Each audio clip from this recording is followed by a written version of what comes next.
Hello, and welcome to Magic is Real, a podcast focused on the fascinating world of near-death experiences, spirit communication, and all things metaphysical and spiritual. The mission of this project is to share messages of hope and inspiration with others, and to spread the word that death is only an illusion.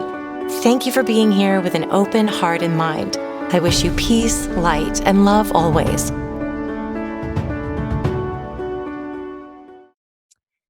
Hello, Magic is Real listeners. Thank you so much for being here today. I'm here today with my friend, Susan Schueler, who is also one of my mediumship mentors. She's one of the most amazing mediums I know, and you should all know who she is. So look her up. I'll have her link below. Susan, thank you so much for joining me today. How are you? I'm doing very well. Sorry, I sound a little congested, but no, I'm doing very well. And thank you for that really sweet introduction. Well, it's a pleasure, and you actually sound perfect to me. Oh, I do? Okay, that's good. You sound normal to me. So everybody, the reason I have Susan here today is because we're going to have a little chat. This is a bonus episode where we answer viewer questions. So, Susan, I actually, we'll kind of get into your background because you were an English teacher, and then you became a medium. You were already a medium, but you weren't on that path. So you know a lot about the other realms and have a lot of experience communicating with the spirits. So I thought you'd be a great person to answer this question. So my this listener, Shellye, who is a doll, wrote to ask. She said, "I've had a question rumbling around in my head for a while. I've heard that spirits who come through mediums have their full personalities intact and some of their foibles and human weaknesses as well. So, for instance, you wouldn't ask your Aunt Fanny, who's been married and divorced 5 times, for relationship advice. And yet, if we're suddenly awakened after death to the vast perfection of all things and that perfect, all-encompassing love is our source, then how can spirits continue to be, say, petty or vain, etc.? Am I getting something wrong in how I think about this?" So I would just love to hear your take on this, Susan, and we'll discuss a little bit amongst ourselves. First of all, it does depend on what kind of human you were. Yeah. And, it's not like it's a one size fits all by any stretch.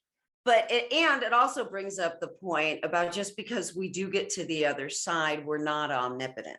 Yeah. We're not all knowing. So of course we're going to hang on to part of our human, which is pretty much our freshest memory Yeah. that we might have. And then I've also noticed it's like souls, are like books like Michael Newton or, Michael Newton books, The Journey of Souls, Destiny of Souls, Yes. Brian Weiss, where he did the hypnosis. And then so many of the people, when they were in the in-between time, so many of their stories were very, very similar. And these people didn't know each other. So that's kind of what we have as like a frame of reference. So we know that souls have like levels.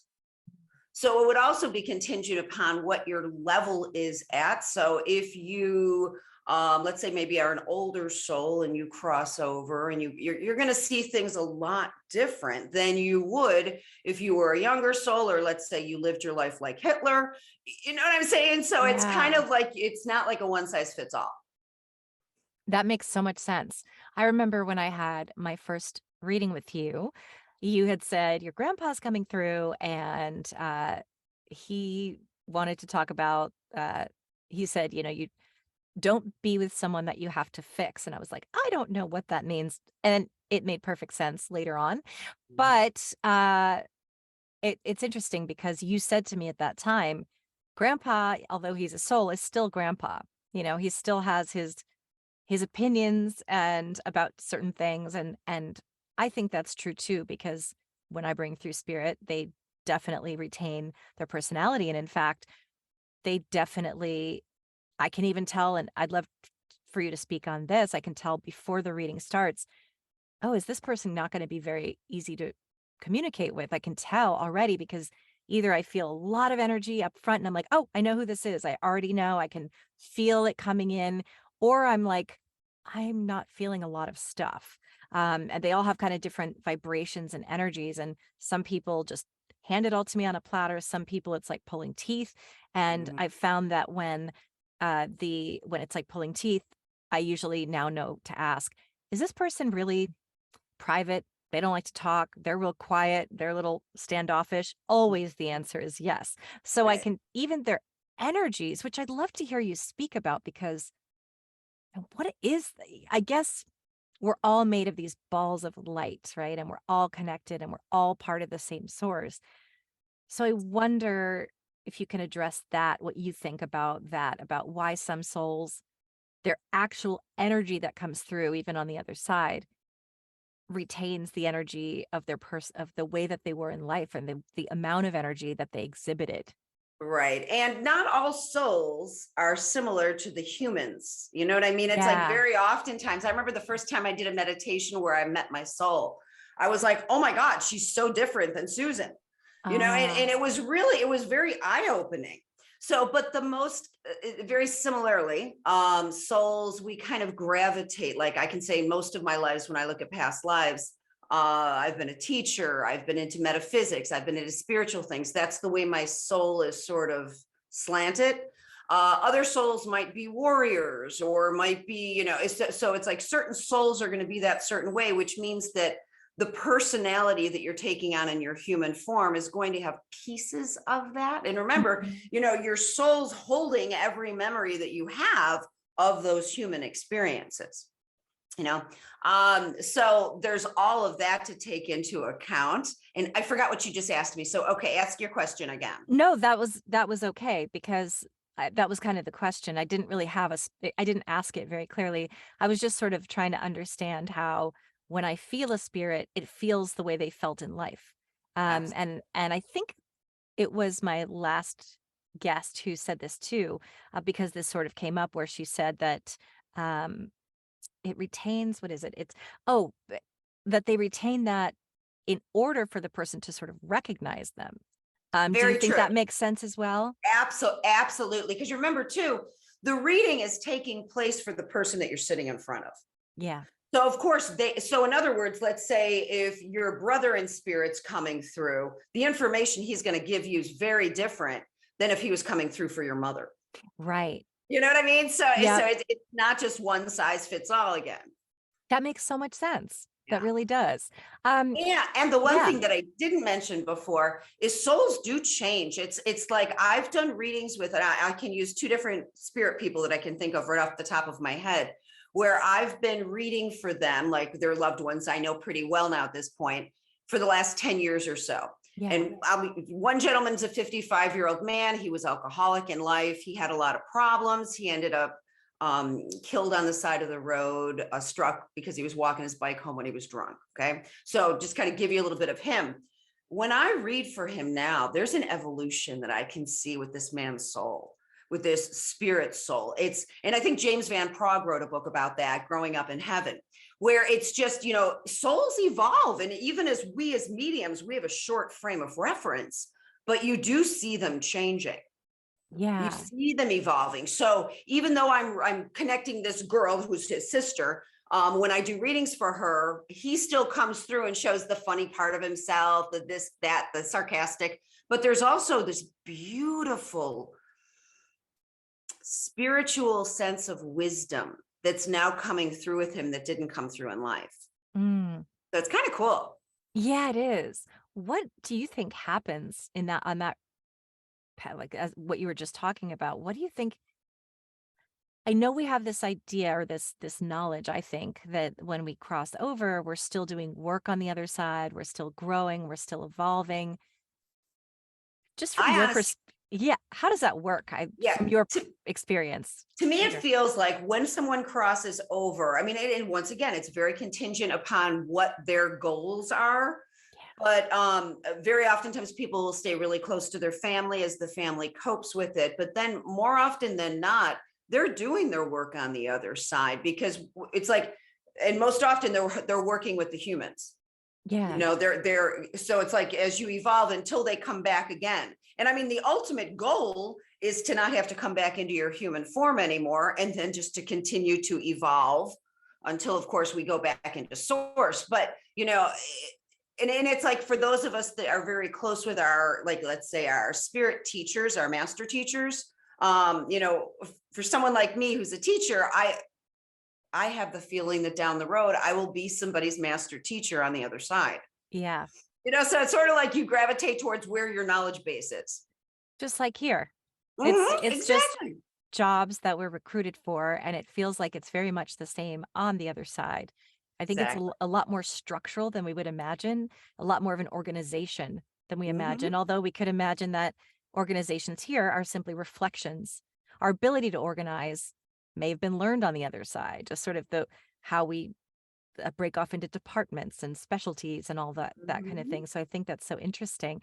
And also, a lot of people will ask on that note, when we reincarnate into other, we've talked about this on the show, but I'd still love to hear your ideas about it, about how this one soul, so it's your grandpa, like, grandpa has a life here, and grandpa crosses over and he can come to you through a medium and still be, he's still jokey and funny, and he's still ribbing you all the time and being really sarcastic.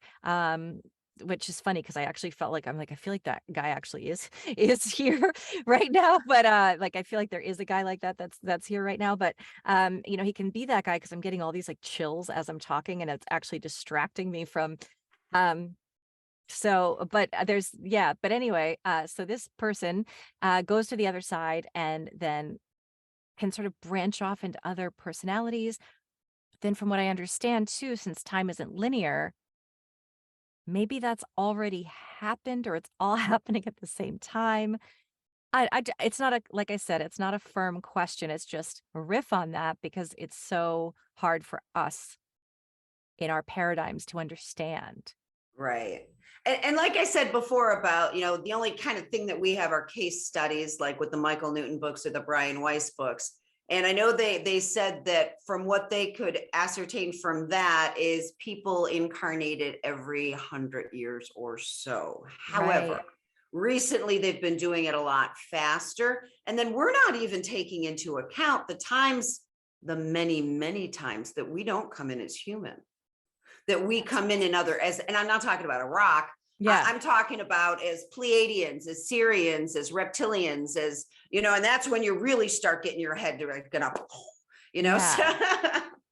Yeah, I know. I used to be like, what is that all about? And I'm now starting to see we're not the only worlds here. We're not the only beings here. And that the soul system, not to be confused with the solar system, but our soul system, the way it works, it's not limited to humankind.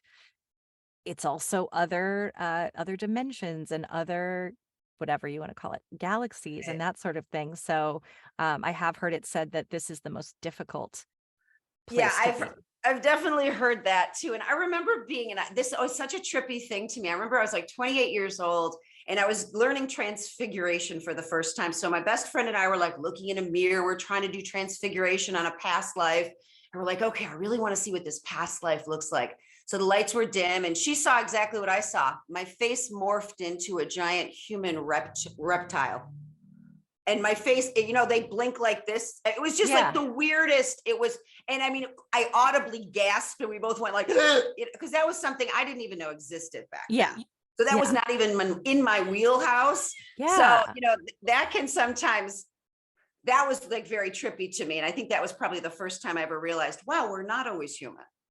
Right. You're like, I was expecting to see Princess Diana Yes, and then not a reptile. That is so exactly. interesting. And so if they, like, when souls do go on the other side and they do evolve into these spiritual beings, um, it I don't even know what my question is.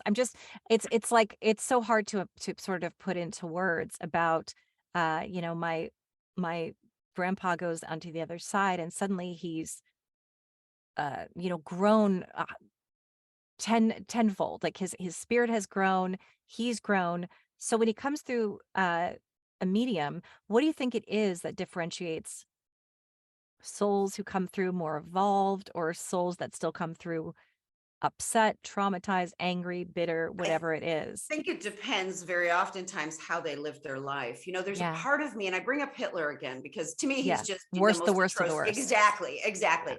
So I'm so curious because I'm like, what would he be like Yeah. if you knew somebody who was in some way connected with Hitler, where you could do a reading for this person?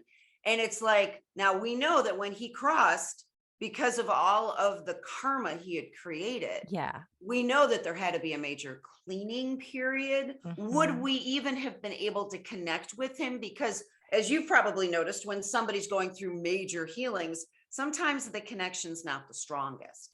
That I love that you said that because r- someone just asked me, I think yesterday, that, oh yeah, it was a friend of mine who's a medium. And she said, well, I said, well, her friend had just passed. And I said, well, I'm so sorry. And I know that's so sad.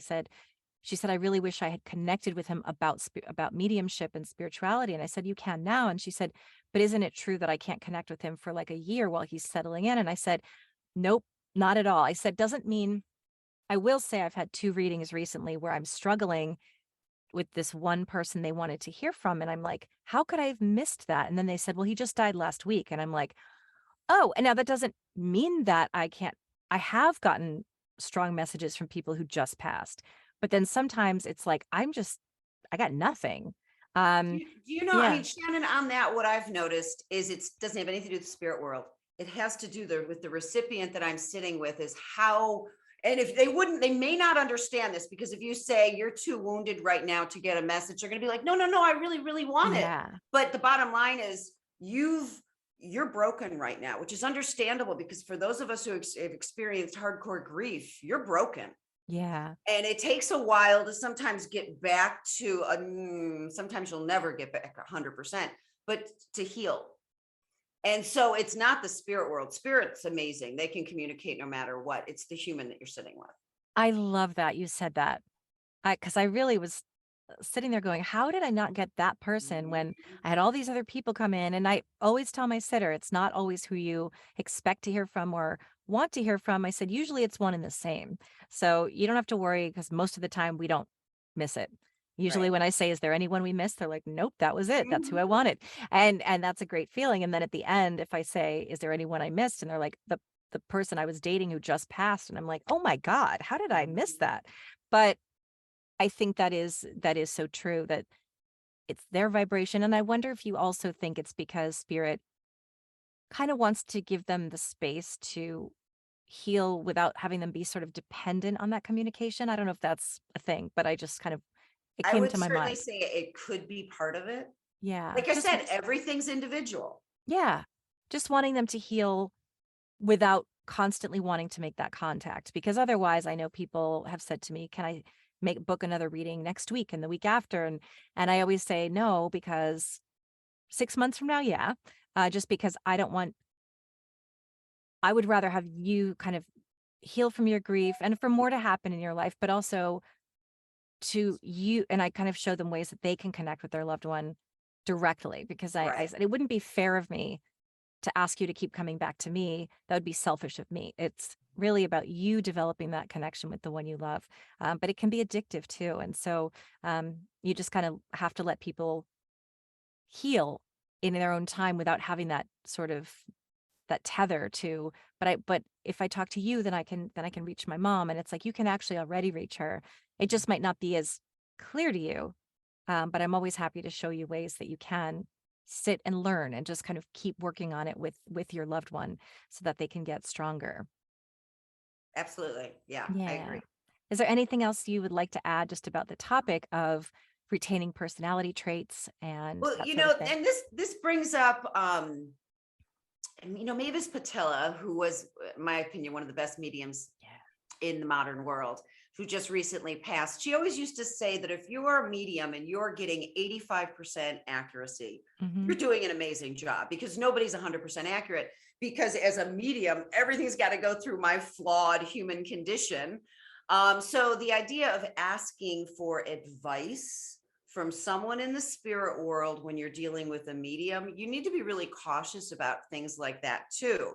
I know I have a really well-established medium friend over in the UK who lost tens of thousands of dollars because when he was younger in his mediumship walk, he actually took the advice of what he thought he was supposed to be doing, someone buying a condo, blah, blah, blah, lost a buttload of money. And, so it's sort of like you need to use your common sense. And like I'm much more if I'm sitting in my meditation chair and I'm communicating and I get a message from my dad, I'm more open to like say, okay, dad's telling me this about buy Apple stock. I don't know. Yeah. You know what I mean? And dad was good to the stock market. So I'm like, okay, that's something I'll think about or I'll investigate.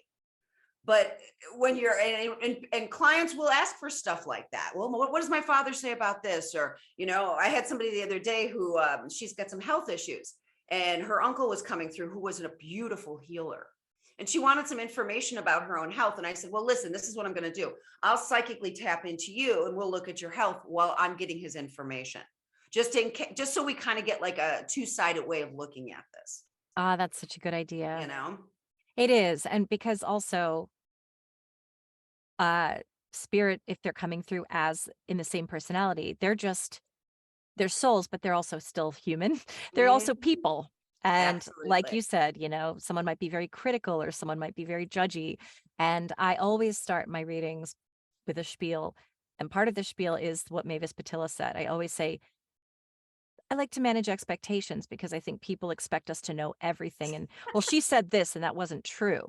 I always let people know that Mavis Patilla says you're 85% right. I said, I would say I'm about 75% right, Mhm. because I'm human. And I Right. said, so if you're if you're not if it's not resonating, please don't bend yourself into pretzels trying to make it fit. Mhm. I said, just tell me no because I'm just a human being filtering this information through me and I'm getting a lot of it, but some of it just gets lost in my own thoughts and imagination. So don't expect it to be right. So don't listen to so I always say if you're asking me for advice or you're asking spirit for advice, take it with a grain of salt. If it resonates, Mhm. great. Write it down, maybe revisit it later, but don't hang your hat on it because Right. I may be misinterpreting, I may not be getting, but also spirit themselves are not all knowing, in that sense, like of what stock market stuff to, like what lottery numbers to play and that kind of thing. Exactly. And like I had a client not too long ago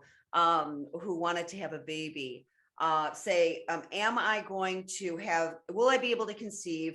Will I have an easy pregnancy? Will the delivery go well? And will my baby be healthy? Will she be? And I was just like, oh my gosh, I'm not, That's that's not what we do. yeah, That's exactly. definitely not what we do. So, when you talk about managing expectations, absolutely. But sometimes we're not given certain information Mhm. because who knows? And I'm just using this as a possibility. Perhaps this person was going to have a special needs child who Yeah. was going to prove to be her most amazing teacher.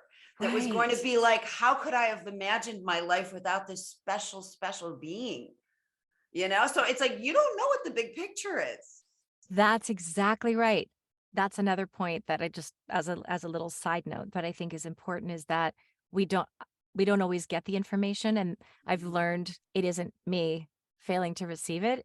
I now accept that they don't want to give it to me right now because you're not Mhm. meant to know it. I had a woman come to me who'd lost her son in a terrible tragedy and it was his passing was ruled a suicide. But she was like, there's no way. It doesn't make any sense. He was just happy hanging out with people and like called me and said, I'll be home shortly. And then this happened. And I and I asked the spirit, I was like, please show me what happened. And he kept making jokes that she understood.